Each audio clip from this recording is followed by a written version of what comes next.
Olá pessoal, tudo bem com vocês? Eu me chamo Marcos Queiroz e hoje estamos aqui para fazer um vídeo do quadro Atendendo a Pedidos.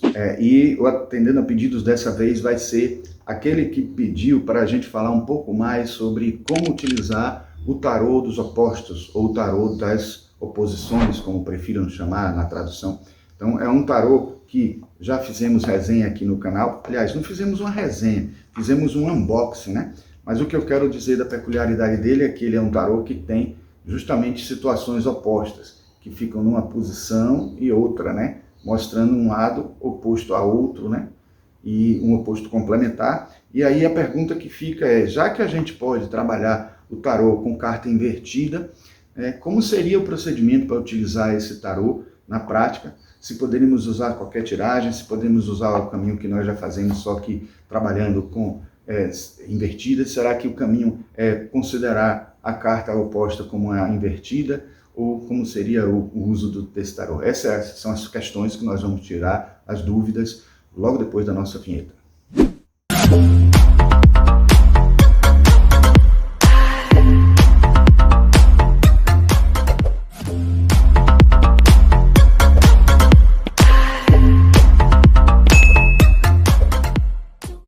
Bom, essa é uma questão muito importante para se saber, né? Como utilizar o tarô dos opostos, considerando que você tem cartas que aparecem em posição da metade para cima de na posição correta, e da metade para baixo na posição invertida, e somado a isso, a ideia de que algumas pessoas utilizam carta invertida, outras não utilizam carta invertida. Então, usar o tarô dos opostos significa ter que usar sempre a carta invertida.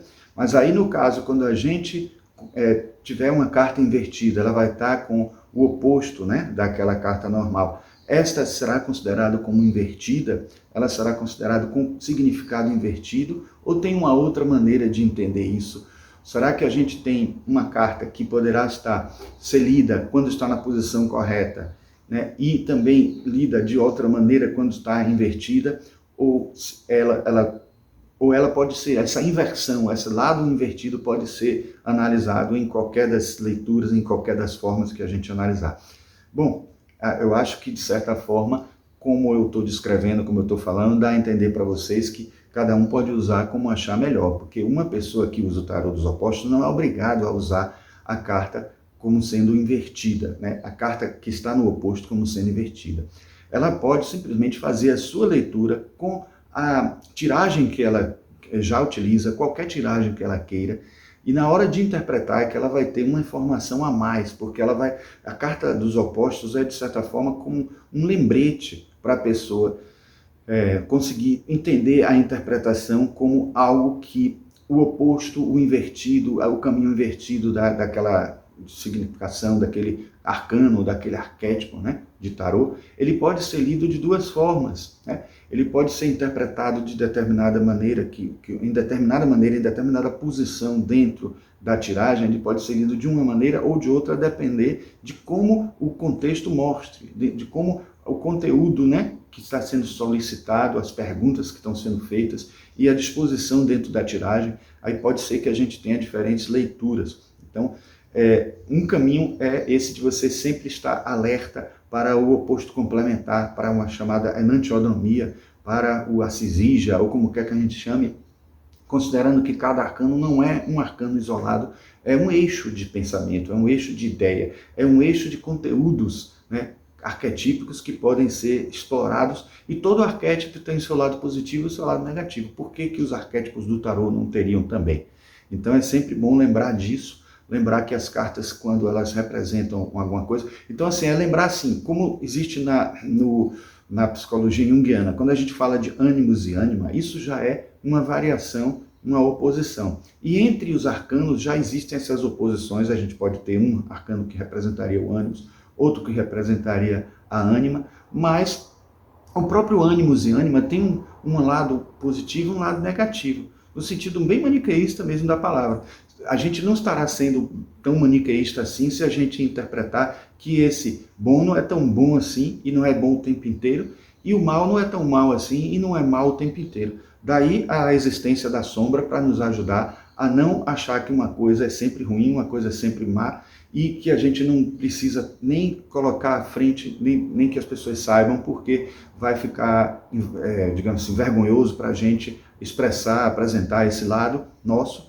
Na verdade, o ideal é que a gente realmente assuma, encontre isso como uma verdade dentro de nós, para que a gente confronte essa sombra e ajude a entender melhor e conseguir até um caminho para poder resolver, se alguma dessas coisas nos incomodam. Porque às vezes quando a gente tira uma coisa da sombra e vai para a luz, ela deixa até de incomodar só porque ela mostrou que não é tão ruim assim e a gente acabou revelando determinados potenciais muito fortes que estavam negativos porque estavam vistos como sombra. E às vezes quando a gente coloca uma coisa na sombra, um determinado animal delicado, bonito e bastante atraente, ele vira um monstro dentro de nós, quando a gente pode fazer com que ele não seja assim. Então, a filosofia dos opostos é exatamente essa, da gente pensar no oposto como um complementar, no oposto como uma enantiodromia, como uma compensação. Porque se o equilíbrio está no caminho do meio, um lado é unilateral demais e quando a gente força e caminha, até mesmo para poder equilibrar um caminho oposto que já tínhamos antes, a gente acaba exagerando e ultrapassando e, de certa forma, precisa voltar, né, como um pêndulo para poder compensar. E isso é o que a filosofia junguiana, a psicologia junguiana traz como mecanismo, né, para a gente tentar resolver situações como essa, que a gente precisa trabalhar algo que está exacerbado, algo que está constelado, que está exagerado, que muitas vezes nos incomoda. Se não nos incomoda, vai chegar um momento em que poderá incomodar se isso chegar a um nível extremo, e quando chegar no extremo, está na hora de a compensação acontecer. Se a gente não perceber, às vezes os sonhos vão apontar isso, se a gente não perceber, as fantasias podem mostrar, até em momentos, né, em que inconscientemente isso causa um problema para a gente não percebe, mas se a gente parar para olhar os efeitos, coisas que acontecem conosco, até fazer uma recorrência, um recorrido do que aconteceu na nossa história, olhar para trás, ver o que aconteceu e até ponderar, porque às vezes acontece muito isso, a gente não consegue perceber algo inconsciente quando ele aconteceu, quando ocorreu, quando se manifestou em nós, mas se a gente reflete bem dentro de uma postura de autoconhecimento, a gente consegue até perceber que fizemos alguma coisa por uma razão muito inconsciente, muito não racional. E o fato de não ser racional não é criminoso, não é ruim por isso, não. Só é algo para ser analisado, porque o que não é racional é o que está ainda oculto, inconsciente, não está sendo trabalhado na consciência. Trazer a luz da consciência ajuda a gente a ponderar se a gente não tem que buscar uma outra coisa, ainda que ela seja irracional mesmo, porque está muito mais no nosso inconsciente do que no nosso consciente, mas a gente traz à tona. É como uma pessoa que está há muito tempo debaixo d'água precisa de vez em quando respirar, e a gente não pode também achar que num passe de mágica a gente vai conseguir fazer com que o que está no nosso inconsciente se torne consciente de uma vez por todas na nossa personalidade. O que eu estou querendo dizer, para dar um exemplo, uma pessoa que é introvertida, quer dizer que ela tem a sua versão, a sua forma de ver, a sua maneira de focar, de dirigir sua atenção voltada para dentro. Isso é o que quer dizer introvertido, porque vertido, né, como uma versão é movimento, né, coisa de você versa, você segue, você cria um caminho.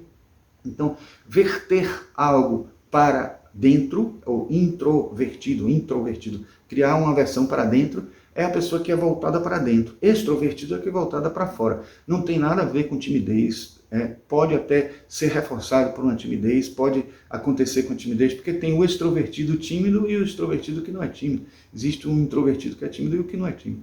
Então, passado essa explicação inicial, a gente pode entender o seguinte: se uma pessoa é introvertida, quer dizer que a extroversão dela está no inconsciente.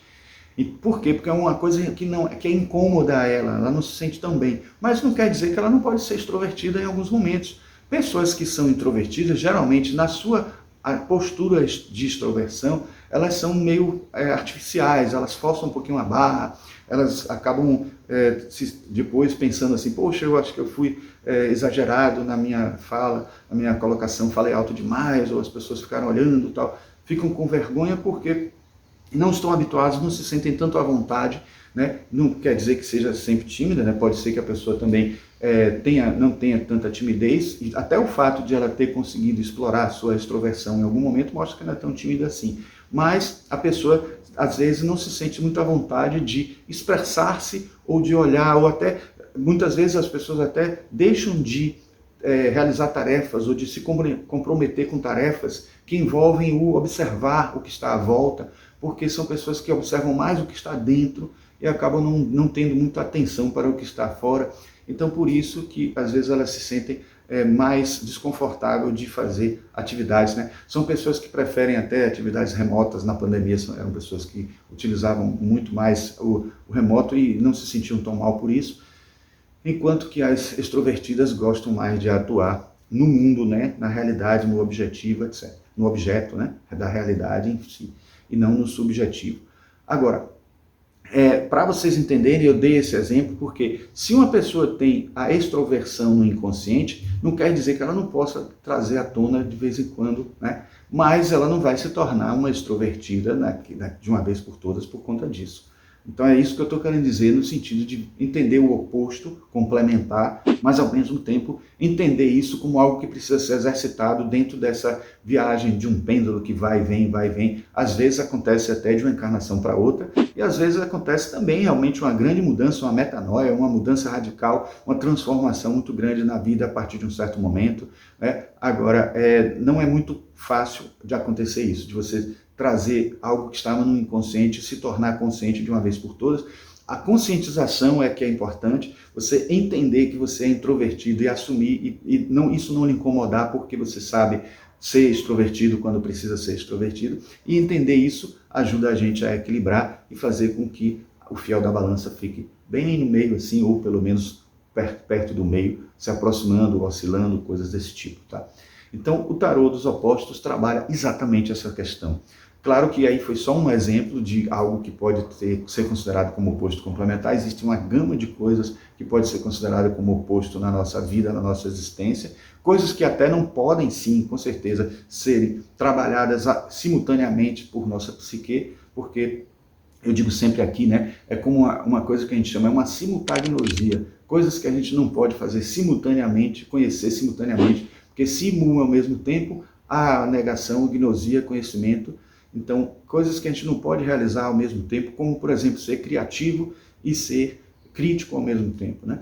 Eu dou sempre esse exemplo aqui no nosso canal, porque quando a pessoa é muito crítica, ela não consegue ter a liberdade criativa para poder fazer coisas até que podem ser irracionais e que podem dar um resultado bem interessante, coisas que podem parecer estranhas, loucas, né? E que a gente pode deixar isso acontecer sem precisar usar nenhum digamos assim, estimulante, né, que seja negativo para a saúde. Ela pode fazer isso com sua própria psique, fazendo com que ela abra sua mente no sentido de não ficar preso às críticas naquele momento, fazendo com que a crítica só aconteça depois, para que você também consiga ver coisas que você não via racionalmente, né, quando você estava num estado mais alterado, num estado mais criativo, num estado mais de invenção, de fazer com que as coisas aconteçam, liberto das amarras, das regras e das coisas que precisam às vezes ser atendidas, mas você deixa um pouquinho de lado, ainda tendo noção de alguma forma para poder também não ficar fazendo um retrabalho, tendo que corrigir porque as regras não foram respeitadas, mas viajando nesse caminho de tentar se libertar de determinadas coisas mais convencionais, certo? Bom, para tornar mais efetivo o entendimento de vocês, eu vou mostrar também um pouquinho do que o livro traz sobre isso que eu falei agora nesse instante, né? Em relação à leitura, né? Então, como o livro é pequenininho, ele não tem muita coisa, vale a pena a gente mostrar para vocês até o que o livro diz, né? Então eu vou ler aqui para vocês e mostrar aí, de certa forma, ele para vocês, o que está sendo lido, né? O tarô dos opostos permite observar, ao mesmo tempo, dois aspectos de cada arcano.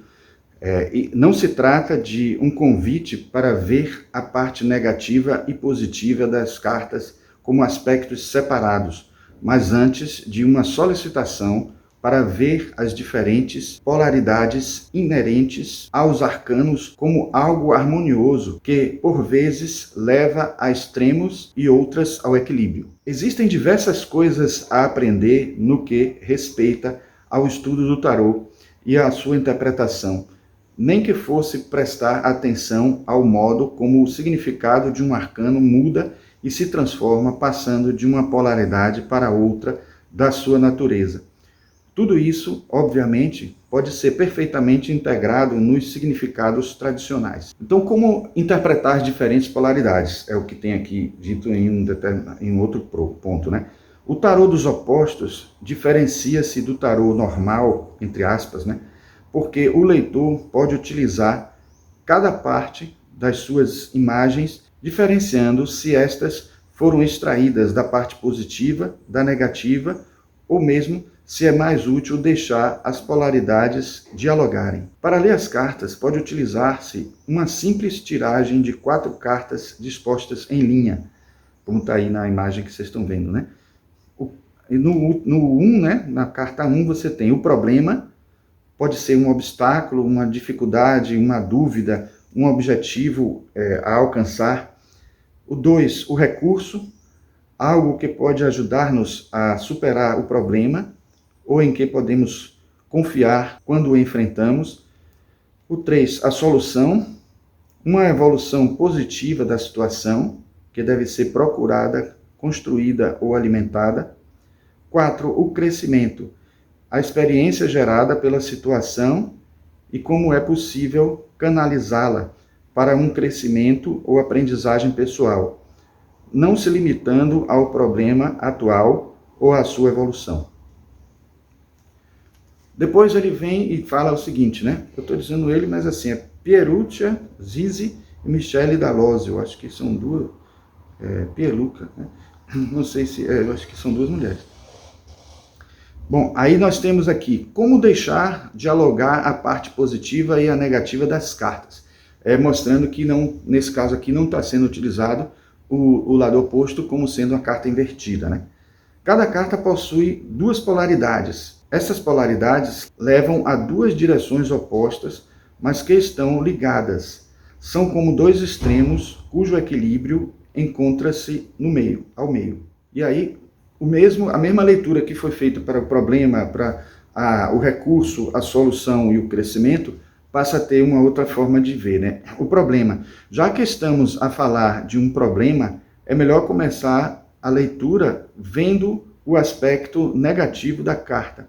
Podemos perguntar, como é possível levar esse aspecto negativo rumo a uma direção positiva? É a forma que a gente utiliza essa leitura. Isso pode ser feito em qualquer tiragem que seja feita por vocês, né?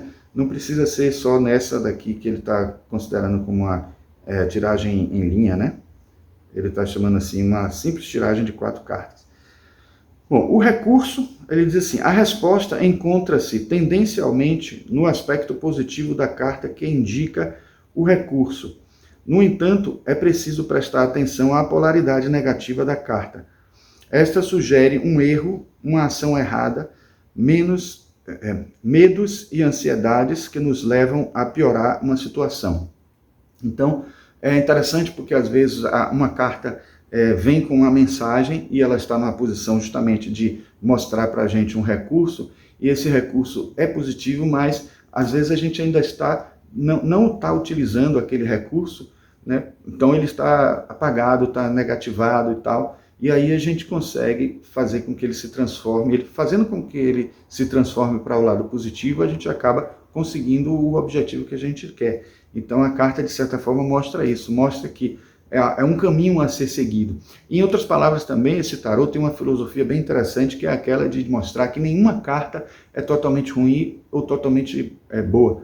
Então, ela tem um eixo temático, ela tem um eixo a ser abordado, trabalhado. E com isso a gente ganha uma riqueza muito maior. Então a gente ganha muitas camadas para analisar dentro do tarô, porque a gente não tem só 78 arcanos, nem tem o dobro disso se considerar a carta invertida. A gente tem uma gama, se a gente considerar um eixo de variação do extremo ao outro extremo, e a variação que existe em grau para toda essa faixa que vai de um extremo ao outro, né? Aí no item 3, a solução. Esta carta indica uma possível evolução da situação.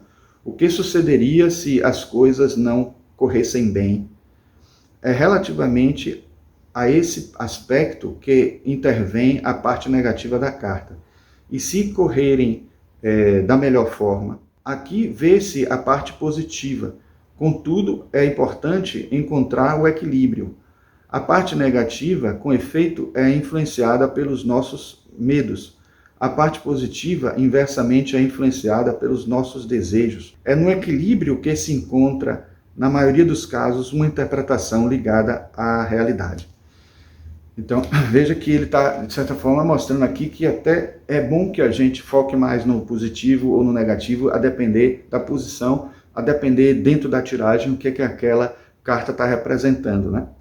Então, isso é interessante estudar dentro da tiragem que vocês fizerem, sempre ver assim, em qual você lê mais a parte negativa e qual você lê mais a parte positiva. Lembrando que algumas cartas acabam tendo uma conotação mais negativa, então o oposto muitas vezes nem é tão negativo assim. Então é por isso que é importante ver o eixo, né? O que é que está se trabalhando naquela carta, qual é o significado essencial daquele arcano. E por último, o crescimento. É uma carta mais meditativa e espiritual, com aspectos menos pragmáticos. A coisa mais importante desta carta é incentivar o consulente a não limitar a sua visão apenas ao problema e à sua solução. O eu, a vida, as coisas que nos cercam, são mais amplas e duradouras do que qualquer problema. Também nesse caso é recomendado uma visão equilibrada. Então é isso, no livro traz bem isso aí, né? Depois temos aqui um outro ponto que eu acho que é importante também ler para vocês, que é justamente as cartas invertidas. Como é que no tarô dos opostos as cartas invertidas são analisadas? O uso, né, dessa possibilidade de leitura das cartas invertidas. Quando se utiliza o tarô, uma das técnicas mais comuns é a de interpretar uma carta de forma diferente, consoante ela aparece direita ou invertida. Trata-se de uma técnica opcional, que, no entanto, pode revelar-se de particular eficácia no tarô dos opostos, no qual cada arcano muda de face, em função de sair direito ou invertido. Além de interpretar as cartas como positiva ou negativa, é também possível interpretá-la como ativas, passivas, conscientes e inconscientes, rápidas, lentas, que dependem de nós, que não dependem de nós. Então é interessante perceber que esses opostos nem sempre significam positivo e negativo. E aí quem sabe o que eu estou dizendo, né, porque já conhece algumas cartas de tarô, né, alguns significados, como por exemplo o 8 de paus. Então uma coisa ser mais rápida ou mais lenta, ou ser mais ágil, como o arcano está falando, está tentando induzir a gente, mostrar para a gente, ou mais lento, pode ser que a polaridade seja nesse sentido. Então, por isso que ele tem ainda, as autoras ou os autores, tem aqui mais um item que é falando só sobre as polaridades. Ele diz o seguinte: as palavras-chave que descrevem os arcanos são apresentadas em pares. A primeira palavra indica um aspecto positivo, enquanto a segunda se refere ao mesmo aspecto no sentido negativo. O significado do arcano encontra-se tanto numa palavra quanto noutra, mas sobretudo no conceito que une e é delimitado pelos dois extremos. À medida que o leitor reflete sobre a polaridade de uma carta, a compreensão desse arcano aumentará. Poderá ser útil um diário para anotar as interpretações que lhe ocorrem e que se referem ao arcano em equilíbrio. Para dar um exemplo prático, usaremos a carta do louco. Esta apresenta na parte positiva o louco a caminhar com confiança em terreno estável, subindo ligeiramente. Na parte negativa, pelo contrário, mostrará o louco a correr para baixo enquanto o chão se desmorona por baixo dos seus pés. Podemos imaginar a viagem do louco como uma representação da capacidade do ser humano em explorar e enfrentar o desconhecido. A curiosidade, no sentido positivo, é a fonte de todo o progresso e de toda a transformação, mas no sentido negativo, impulsionada pelo inconsciente, conduz ao perigo e ao colapso dos pontos de referência. Por conseguinte, o arquétipo do louco confronta-nos com a necessidade de equilibrarmos a necessidade de crescer. Ficou necessidade demais aqui, né, na construção escrita dele, né? O arquétipo do louco confronta-nos com a necessidade de equilibrar a necessidade de crescer e o medo do desconhecido.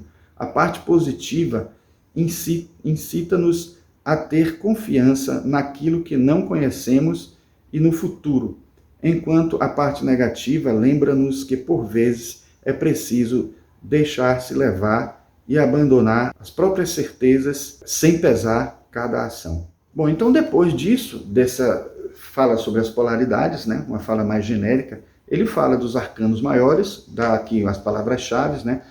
Então, por exemplo, louco, abandonar as próprias certezas, viagem, aventura, inocência, loucura, visão, confusão, inspiração criativa, caminhar sem humor, originalidade, desordem. Então, ele não coloca aqui o significado invertido, não, mas a gente pode entender que é justamente o conteúdo, isso aqui, o que ele está falando é a essência, que pode ser vista por um lado positivo ou por um lado negativo, a depender de como a gente veja, como a carta saia, se for usar invertida, se não for usar invertida, se a gente utilizar com essa leitura de perceber mais o positivo em determinado ponto da tiragem, em determinada casa da tiragem, ou fazer olhar o positivo mesmo, né? Aí tem o mágico, que seria o mago, na verdade, mais conhecido como mago, a sacerdotisa, a imperatriz, o imperador, o papa, né? Os amantes, a carruagem, a força, como 8, né? Como arcano 8, seguindo bem o Waite Smith. Então, o eremita, a roda da fortuna, a justiça, o enforcado, a morte, a temperança, o diabo, a força, a estrela, a lua, o sol, o julgamento, o mundo. Aí depois a gente tem os naipes de copas, de ouros, de paus, de espadas. Né? Bom, então, quero só dizer a vocês que nesse tarô, como eu disse no unboxing, né, ele tem esse livreto aqui, que tem essas informações que eu já dei para vocês. Só não li todas as palavras-chave, né, porque aí também eu estaria, digamos, lendo todo o conteúdo do livro. Claro que não iriam ter o tarô e teriam que adquirir de qualquer forma, mas eu acho que é melhor não fazer isso e não tem necessidade de vocês. Aí você já tem uma ideia mais ou menos de como é esse material, né, do tarô dos opostos. Bom, pessoal, espero que vocês tenham gostado da explicação mais detalhada aí do tarô dos opostos, né? Esse tarô que é realmente bem interessante, né, com essas possibilidades de utilizar duas posições, né? A posição de frente, direita, né, como a gente chama aí, e a posição invertida, né?